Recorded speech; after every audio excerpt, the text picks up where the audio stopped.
اور وہ آدمی جو ساری عمر اپنے باپ سے پیسے لیتا رہا ہے، جس وقت ابو کا ہاتھ ایسے ہوگا نا، میں زندہ نہیں بچوں گا کہ میرے سامنے میرے باپ کا ہاتھ پھیلا ہوا ہے۔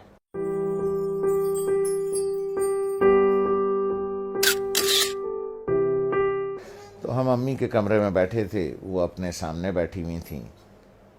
تو میری ایک ہی بہن پاکستان میں ہے، اس کے تینوں بچے بھی آئے ہوئے تھے، وہ بھی آئی ہوئی تھی۔ تو ادھر صوفہ رکھا تھا تو اس پہ میں بیٹھا تھا، 2 لوگوں کا صوفہ تھا، ہے وہ۔ تو والد صاحب برابر میں بیٹھے تھے، تو سب لوگ باتیں کر رہے تھے، تو میں نے کچھ 2-4 پیسے نکال کر کے والد صاحب کو ویسے ہی پیش کر دیے۔ تو میں نے عین اس موقع پر یہ کیا کہ جب میں سمجھا کہ کوئی نہیں دیکھ رہا ہے، ٹھیک ہے، سب اپنے اپنے گپ میں لگے ہوئے ہیں، کوئی نہیں دیکھ رہا ہے، تو میں نے اس موقع سے فائدہ اٹھا کے جلدی سے چھپا کے ابو کو،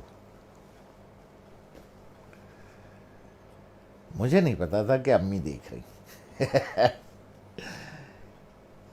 تو انہوں نے بڑے زور سے کہا، دوبارہ دو، جیسے وہ ذرا سختی سے بات کرتی ہیں۔ تو مجھے یہ تو پتا چل گیا کہ انہوں نے دیکھ لیا۔ تو میں سوچ رہا ہوں کہ یہ کیوں کہہ رہی ہیں دوبارہ دو۔ ان کا نواسا ساتھ بیٹھا تھا، حمزہ، جو ماشاءاللہ 6.25 فٹ کا ہے، اس وقت 6.25 فٹ کا تھا تو مجھے تو انہوں نے بہت سختی سے کہا دوبارہ دو، اور اپنے نواسے سے کہا، حمزہ دیکھو ماموں نانا کو کیسے پیسے دے رہے ہیں۔ تو میں نے دوبارہ دے دیے، تو والدہ نے کہا کہ اب اسے بتاؤ کہ تم نے ایسے کیوں دیے۔ تو میں نے کہا دیکھو بھائی حمزہ میاں، یہ میرے والد صاحب ہیں، میں ساری عمر ان کے ہاتھ سے پیسے لیتا رہا ہوں۔ میں نے کہا حمزہ میاں، جس وقت ابو کا ہاتھ ایسے ہوگا نا، تو میں تو مر جاؤں گا، میں زندہ نہیں بچوں گا کہ میرے سامنے میرے باپ کا ہاتھ پھیلا ہوا ہے۔ اس لیے بیٹا میں ایسے دیتا ہوں یہاں رکھ کے کہ والد صاحب یہاں سے اٹھا لیں، انہیں میرے سامنے ہاتھ نہ پھیلانا پڑے۔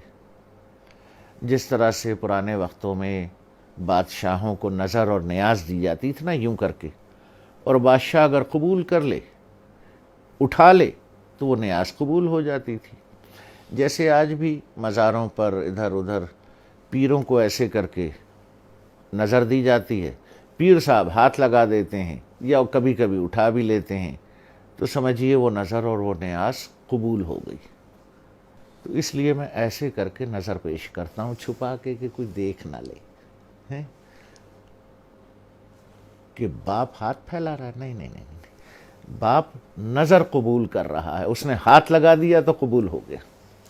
اب وہ حدیث مبارک کا مفہوم ذہن میں لائیں، جب سرکار رحمت اللہ عالمین صلی اللہ علیہ وسلم نے بیٹے کا گریبان پکڑ کے کہا کہ تو اور تیرے پاس جو کچھ ہے تیرے باپ کا ہے۔ لوگ بھاگتے ہیں، میں آخری بات کروں، لوگ بھاگتے ہیں وہ فلانے پیر صاحب سے دعا کرا لیں، ہیں جی، وہ فلانے مزار پہ دعا کر لیں، وہ پیر صاحب کا جھوٹا پانی پی لیں، ہیں جی، وہ پیر صاحب کی جوتیاں اٹھا لیں، بخشے جائیں گے، ثواب ملے گا۔ ارے یار، 2 عدد پیر تمہارے گھر میں بیٹھے ہیں،